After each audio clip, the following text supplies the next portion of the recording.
The millionaire saw his former maid with twins at the airport. Then the truth changed everything. The departure hall of Seattle International Airport buzzed with the chaotic rhythm of a Monday morning. The artificial lighting bathed the space in a sterile glow, while the echo of rolling suitcases, hurried footsteps, and the robotic drone of flight announcements created a familiar symphony of modern transit. Amid the blur of business suits, backpacks, and coffee cups, one man stood out, not because he was strikingly handsome in a tailored gray suit, but because there was something about him that made people notice without knowing why. Ethan Callahan, 39, CEO of a luxury restaurant empire spanning California, embodied success. His gaze was calculating, his steps purposeful. For Ethan, every minute was an opportunity, every silence a strategy. His life was airports and mergers, power lunches, and flawless control. But that morning, something made him stop. Across the waiting area, past a row of worn-out plastic chairs and a flickering departure screen, he saw something that made the air shift. A woman lay on the cold floor, her head resting on a thin backpack. On her chest, two toddler boys, twins barely over a year old, slept beneath a faded blanket. There was nothing unusual about seeing exhaustion in an airport. But something about her presence, her stillness, unsettled him. Light brown hair tumbled loosely over her forehead, partially covering her face. Her clothes were simple, a worn coat, frayed sneakers. Yet the way she adjusted the blanket to better cover the children, though her own shoulders shivered, hit Ethan like a punch to the chest. There was something familiar. She shifted slightly, and then her eyes opened, stormy gray blue, soft and deep like the Pacific at dawn. Sophie. Her name whispered into his brain like a forgotten song. In a flash, memories flooded in. The woman who used to drift silently through his family's San Francisco estate, cleaning the tall library windows while humming to herself. The woman he hadn't protected. He remembered 2 years ago, Sophie Rivera had been a part-time helper in the Callahan family's private library. A quiet space filled with old books, where she kept order and dust at bay. Ethan remembered the first time he saw her, shy, respectful, never intrusive, always gentle, always composed.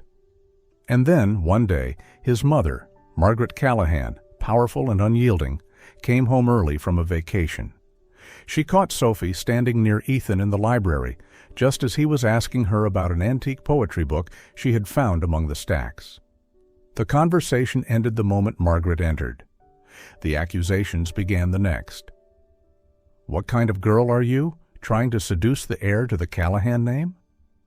Ethan remembered how Sophie froze, her face pale, her hands trembling. And what haunted him most was that he said nothing, not a word, not in her defense, not against his mother. He just stood there, paralyzed by loyalty or cowardice, or both. Margaret demanded her dismissal that very day. And just like that, Sophie was gone. No letters, no calls, no trace. Now here she was, lying on an airport floor with two sleeping toddlers, boys whose eyes mirrored the ones Ethan saw in the mirror each morning. Before he could think, his feet began moving toward her. She looked up, their eyes met, and in that suspended instant, both of them knew this was not over. Ethan stopped just a few steps away from her. His chest tightened, as if every memory he'd buried came crashing down at once. She looked at him, wide-eyed, stunned, and fiercely guarded. Sophie instinctively pulled the two children closer. Her arms curled around them protectively, as if his very presence might unravel the fragile world she'd spent 2 years building. It's really you?" Ethan said, voice low and rough, like he was afraid speaking too loudly would shatter this moment. "Mr. Callahan." Her voice was soft but firm. She still remembered his name, clearly. But the way she said it no longer carried the deference of a former housekeeper. It was the quiet dignity of a woman who had learned to survive. "I didn't expect to see you here," Ethan murmured. He didn't know where to start. An apology? Small talk? An explanation? Everything felt too late. Sophie nodded slowly. No one ever does. A silence settled between them. Ethan's eyes drifted to the twin boys, tiny, peaceful faces, but they held a truth more undeniable than anything she could say. They were his. His throat tightened.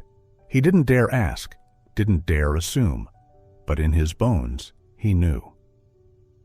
How old are they?" he finally asked. 20 months, Sophie replied. Her gaze never left his, as if weighing whether he deserved to ask. Ethan nodded, swallowing hard.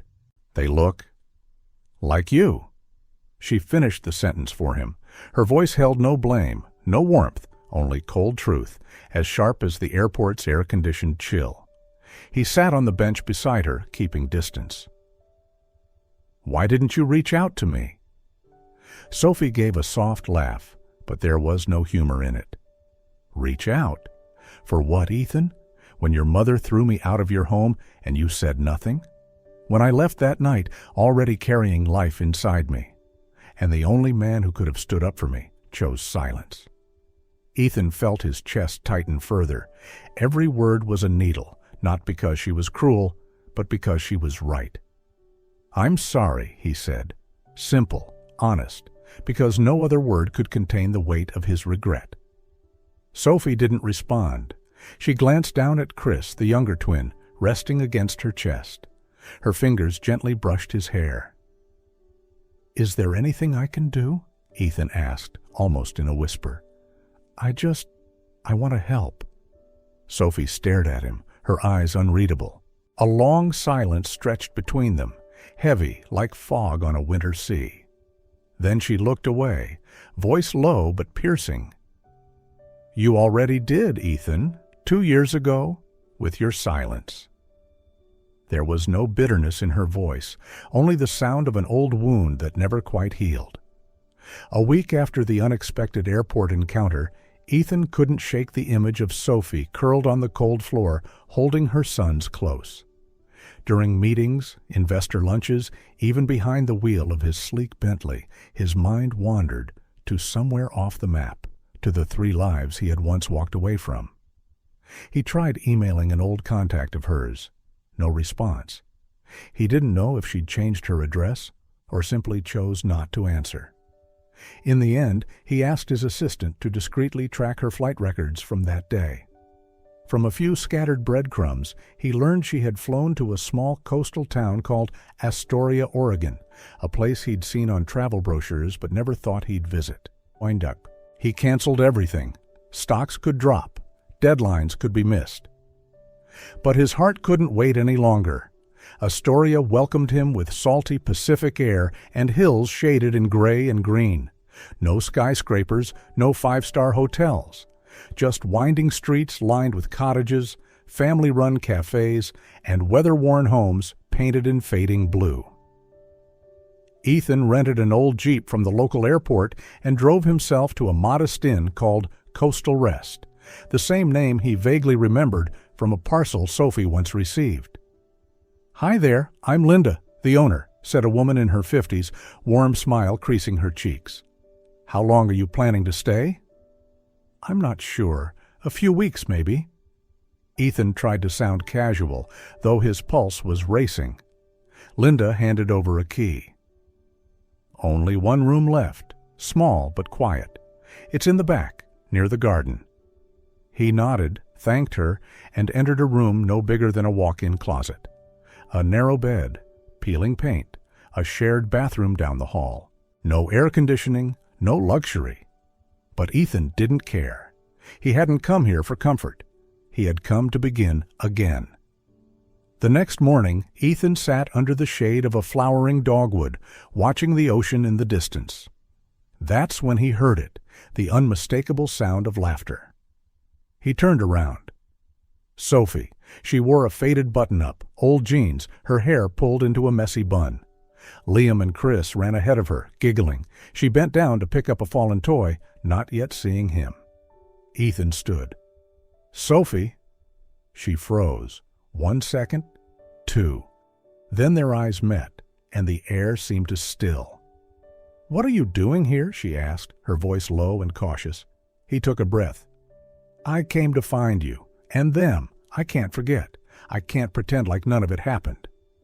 Sophie stared at him, disbelief coloring her expression. "You left your whole life behind. To come here?" "I lost you once. I'm not letting that happen again." She said nothing. The wind swept a strand of hair across her cheek. Liam toddled over, clinging to her leg. He glanced up at Ethan, curious, watchful. Ethan knelt, offering his hand. "Hey, buddy." Liam didn't pull away. He didn't run.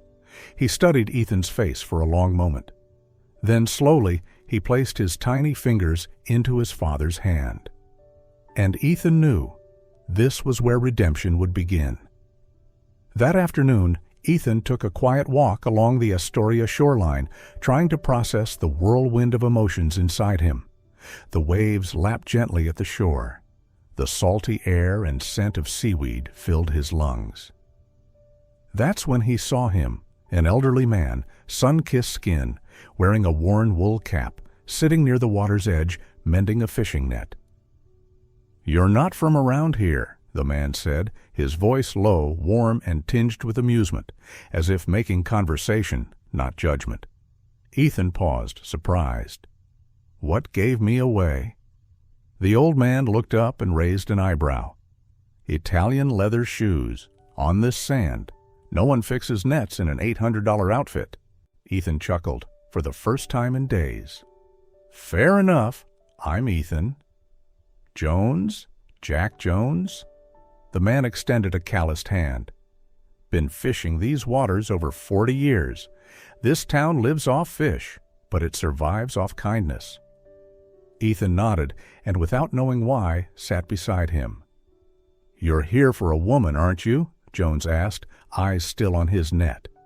Ethan offered a faint smile. "She used to work for my family. I lost her, and now I'm trying to make it right." Jones didn't reply immediately. He nodded slowly, fingers moving deftly through the torn mesh. The sea teaches two things: patience and effort. No one reels in a big catch on their first day out. Ethan watched the net, how the knots were firm, the old hand steady despite the tremble of age. In that moment, he realized he'd just met an unofficial mentor, a friend, a part of the life he was beginning to build. From that afternoon on, after meeting Mr. Jones by the shoreline, Ethan began to see Astoria through a different lens. No longer a place he had to run to out of guilt, but one that might offer him a chance to rebuild from the most basic things.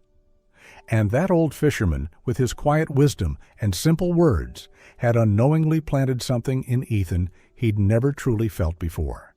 A belief that real change was possible, if it started from the heart. Since that afternoon by the shore, after meeting Mr. Jones, Ethan began to see Astoria differently. No longer just a place he came to out of guilt, it became somewhere he could begin again, from the most ordinary things. And that old fisherman, with his quiet words and calloused hands, had unknowingly planted in him something he'd never known before: the belief that true change was possible if it started from the heart. The early days in Astoria were like learning how to live all over again. Ethan woke with the sun, not to check stock reports or emails, but to make it to the docks before daylight broke. Gone were the tailored suits and polished shoes. In their place, a faded t-shirt, worn-out jeans, and a pair of boots Mr. Jones handed him after Ethan slipped and fell on his first morning at the fish market. The ocean didn't welcome him gently. It hit him with the full weight of reality. Salt stung his skin, the smell of fish clung to him, the ropes burned his palms raw, and the rocking boat made him sick within minutes. But he didn't quit. Jones didn't praise him, nor pity him. He simply said, "You're not of the sea, but you're trying like a man who wants to be." And so Ethan kept trying. Every day he learned something new. How to tell cod from snapper, how to knot a net so it wouldn't tear, how to stay upright on a swaying boat. His once soft hands grew calloused. Each evening he returned to the inn sore, exhausted, reeking of salt and sun, but with a strange new pride blooming in his chest. There was something human in these small, hard things. And for the first time, Ethan felt close to himself. In the afternoons, when he wasn't fishing, he helped Linda around the inn, fixing pipes, painting fences, pulling weeds, scrubbing floors. The man who used to enter restaurants through VIP lounges now dried dishes beside a woman from a fishing town. When she asked him, "You doing all this for Sophie?" Ethan gave a quiet smile, tired but honest. "Not just for her, for me too." She said nothing, just nodded. Some answers don't need more words. Every evening, Ethan stood by the fence near Sophie's home. He never crossed it. He only watched from a respectful distance. Liam and Chris played in the grass, their laughter rising in the golden light. Sometimes he saw Sophie stepping out to hang laundry, her silhouette framed by the last sunlight. She didn't wave, but she didn't turn away anymore. The silence between them felt less like distance now, and more like waiting. One afternoon, Chris stumbled and fell. Sophie hadn't yet turned when Ethan rushed over. He picked the boy up gently, his voice trembling with concern. Chris didn't cry. He clung to Ethan's shoulder like he belonged there. Sophie said nothing, but the look in her eyes held something warmer than before. Perhaps gratitude, perhaps something more. Another evening, Liam tugged Sophie's sleeve and whispered, "Mom, is that man my dad?" She knelt beside him, brushing his hair back. "What do you think?" Liam looked at Ethan, then nodded. "I think he looks like me, and he makes me feel safe." Ethan heard it, though he was standing meters away. The words landed in his chest like a truth he had long been waiting for. No DNA test required. Children don't lie through instinct. And in that moment, Ethan knew. He was no longer a man seeking redemption. He was becoming a father, learning, step by step, what it truly meant to be one. Time passed in Astoria like the tide, slow, steady, and deceptively calm. Ethan was becoming part of Sophie's world, and each small step forward felt like a thread of hope being gently rewoven. But just when one dares to touch happiness, life sometimes tests whether they are truly ready to hold on to it. And this time, the storm didn't come from the sea. It came from a place Ethan thought he had left behind forever, his old family. Autumn winds began sweeping in from the Pacific, and while Astoria remained peaceful on the surface, a real storm was quietly brewing, not from the ocean, but from San Francisco. One morning, just like any other, Ethan was fixing a kitchen window for Linda when he got a call from his family's legal office. The assistant's voice was tight, hesitant, like someone who didn't want to be the bearer of bad news but had no choice. "Mr. Callahan, your mother has officially filed for custody. She's taken it to the Oregon State Court." No warning, no discussion, no courtesy call. Margaret Callahan had acted as she always did, quietly, decisively, without asking for permission. In the official petition, she claimed Ethan was mentally and financially unstable to raise young children, citing his sudden resignation, nomadic lifestyle, and erratic behavior. As for Sophie, the document painted her as an uneducated, unemployed woman incapable of providing a suitable environment for minors. The words made Ethan's jaw tighten, not out of offense, but out of fury that his mother had twisted the most honest, heartfelt chapter of his life into ammunition to tear the children away from the only love they'd ever known. He knew Margaret too well. To her, everything was reputation, image, appearances. No Callahan grandchild could grow up in a seaside cottage, barefoot in muddy grass, raised by a former housekeeper with a kind smile. Sophie sat silently at the kitchen table as Ethan relayed the news. She didn't cry, but her lips pressed into a thin line. Her hands trembled slightly on her lap. In front of her, a cup of tea sat untouched. "I knew she wouldn't stay quiet," she whispered, not in despair, but with the weary tone of someone who had been pushed to the edge once before, and now saw it coming again. "We won't let her win," Ethan said firmly. "I'll do whatever it takes to protect you, protect them." She looked at him for the first time in weeks, with no barriers. "But how? I have no money, no lawyer. I don't even share their last name." That's when Ethan made his decision, not for legal advantage, not for appearances, but from the deepest part of his heart. "You don't need to," he said softly. "Not yet, not unless you say yes." Then he stood up, walked over, and dropped to one knee on the old kitchen floor, his calloused hands still marked with paint, trembling with feeling. "Sophie Rivera, will you marry me? Not to fight a court case, but so I can call you my family, legally, truthfully, and forever." She froze, eyes wide, then softened. Tears welled up without sound. There were no flowers, no ring, but it was more sacred than any grand proposal. I do?" The words were quiet but unwavering, carrying the strength of forgiveness and the hope of something new. They held each other in the tiny kitchen, surrounded by the scent of cooling tea and flour-dusted counters. In that moment, they didn't feel small. They felt whole. The legal battle hadn't even begun. But Ethan knew, starting now, they were a family, and no one could take that away. The wedding had barely faded from memory when the battle they feared most arrived, not at their door, but in a courtroom. Love had been declared. Now it had to be defended. Just 2 days after Sophie said yes, word of the custody suit from San Francisco began to ripple through the small town. Atoria wasn't fond of gossip, but people listened, especially when a wealthy matriarch from the city was trying to take 2 children away from a single mother. Linda was the first to speak. "We're not letting that woman bring her money and lawyers here to tear a family apart." Her voice was firm, like a wave-hitting stone.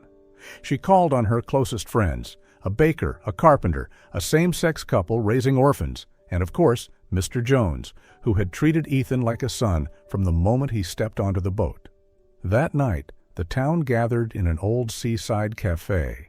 Under warm lights and the scent of fresh pastry and salt air, they planned a wedding, not just to make things legal, but to show the court that this was a real family, and behind them stood an entire community. "The ceremony will be right behind the inn," Linda declared. "I'll bake the cake." "I'll build the arch with driftwood," said Jones, eyes gleaming. "I've got some old wedding dresses my wife saved." "I'll help fit one for Sophie," offered the town's mechanic, blushing.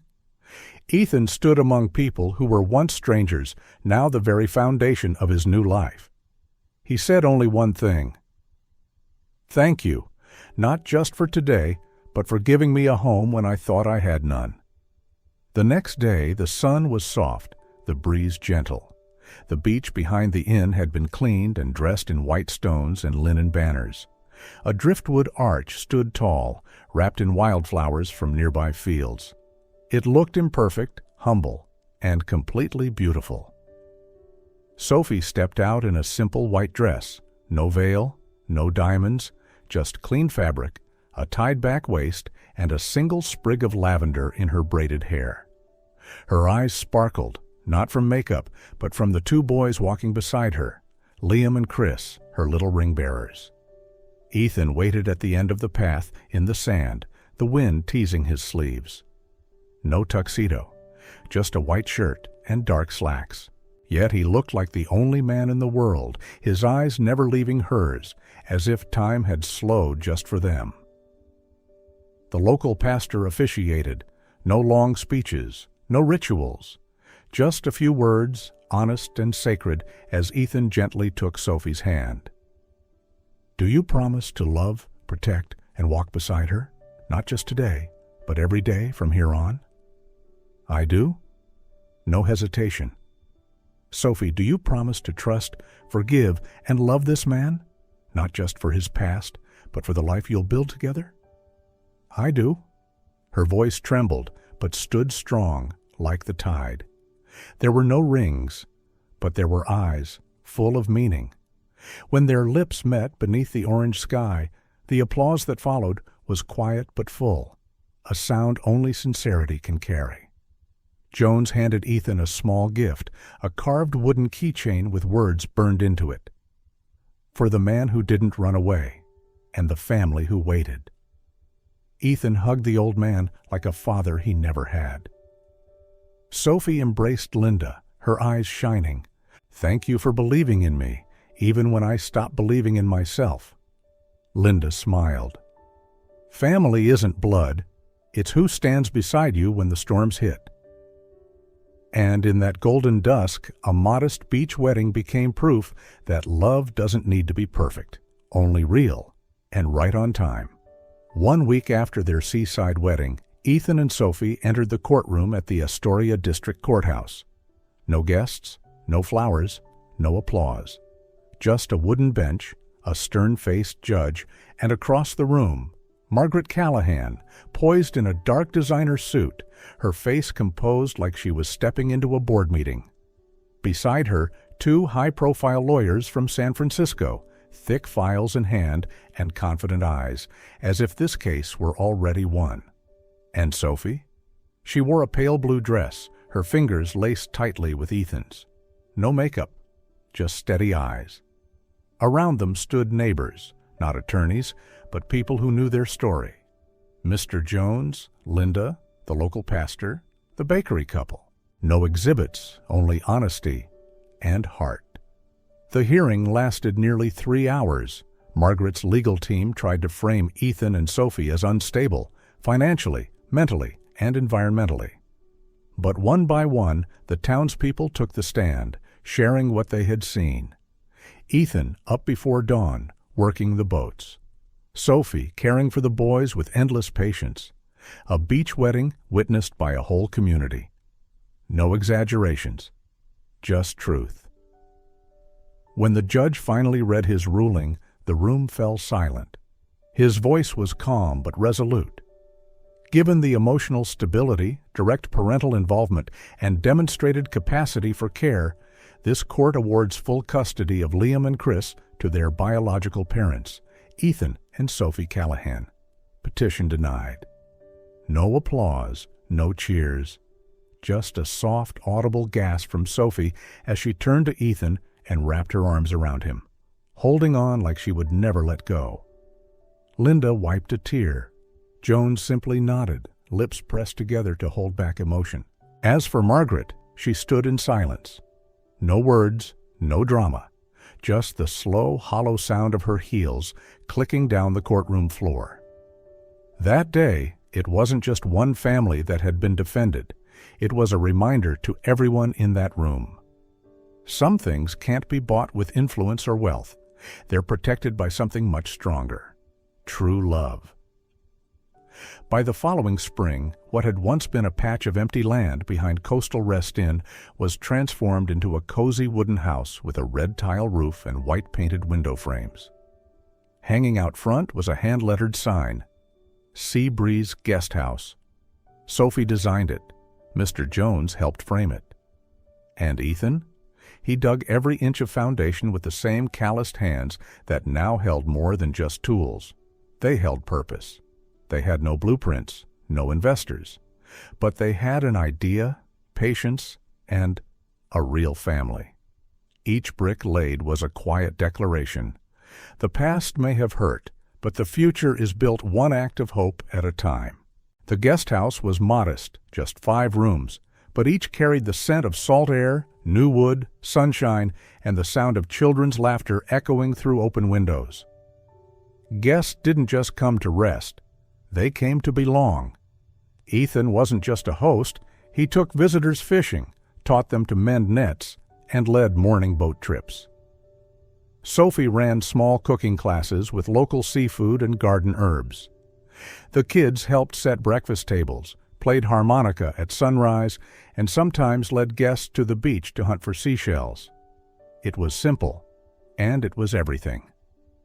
One summer morning, as Ethan set breakfast trays, Sophie stepped out from their small back room, her hands resting on her belly, her smile brighter than the sun behind her. "Guess what?" she whispered, guiding his hand to her stomach. His heart skipped. His eyes widened. "Are you sure?" She nodded, eyes glistening. "We're going to have another." The following March, Benjamin Callahan was born, right there in that same back room overlooking the ocean. No bright hospital lights, just a midwife from the village, Sophie's calm breath, and Ethan's steady hand holding hers the whole way through. Since then, every morning, with gulls circling above and waves lapping at the shore, Ethan could be seen walking slowly along the wet sand, gently rocking a tiny baby in his arms. The man who once led a tech empire was now father of 3, patient husband, and the pillar of a home built not on fortune, but on love. Under Ethan's care, Seabreeze Guest House grew in its own way, not into a resort, not with outside funding. Instead, he built a community tourism experience. Guests could sail with Mr. Jones, cook their own catch, learn rope knotting or palm weaving. Children joined storytelling circles with Sophie or helped bake fish pies. Adults attended slow living sessions under the bougainvillea canopy, listening to the sea and the stories it carried. Winter brought fewer guests, but just enough. Ethan spent those quieter days writing, his life story not for fame, but for his kids one day.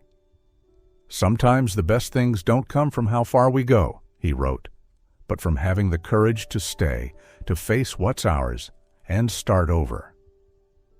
Liam and Chris grew fast, playing piano at weekend dinners, helping guests, and asking Sophie when Benjamin would be old enough to play pirate games with them.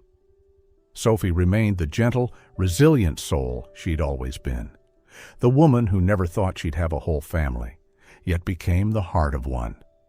As for Ethan, the man who once called himself a failure at being human, now lived every ordinary day with quiet gratitude. No longer the CEO who walked away, he was the man who rebuilt his life with love, one sunrise at a time. And on the farthest edge of Oregon's map, in a small guest house filled with laughter and sea breeze, one old story had finally been rewritten, with new hands, a new heart, and a brand new life. That night, the moon was unusually bright. Its silver glow spilled through the attic window of the guest house, where Ethan and Sophie often ended their days, long after the children had gone to sleep. The sea whispered in the distance, and the breeze carried a salty softness, like an embrace. Ethan sat on the wooden chair, notebook in hand. Sophie approached with 2 cups of chamomile tea. She handed him one, then settled quietly beside him, eyes gazing at the waves. After a while, without looking at him, she spoke, her voice barely more than a breath. "Did you know I once loved you? Long before all of this." Ethan turned to her, stunned. Sophie smiled gently, her eyes unguarded for the first time. "Back when I worked in that big house of your family, I fell for you. I kept it hidden because I knew my place. I never thought you'd notice a girl who scrubbed the kitchen floor. But I loved the way you worked in silence, the way you stared out windows, lost in thought. And those sad eyes I never understood back then." Ethan froze. All those years he'd blamed himself for not protecting her, not holding on. But he had never known. She had loved him, quietly, deeply, and walked away silently when it hurt too much. He set his cup down, turning fully toward her. His voice was soft, but laced with something deeper. Hope. "I've spent years wishing I'd spoken sooner, but now I have to ask, do you still love me? Now?" Sophie met his gaze. The moonlight softened her features, and her whisper was sure. "I do, and this time, I'm not hiding it." Ethan stood, walked to the drawer, and pulled out a small box. Not a diamond ring, but a simple silver band he'd engraved with both their names inside. He knelt again, not for paperwork, not for protection, not for custody. This time, He knelt for love. "Sophie Callahan," he said softly, eyes locked with hers. "The first time I asked you to marry me, it was to hold our family together.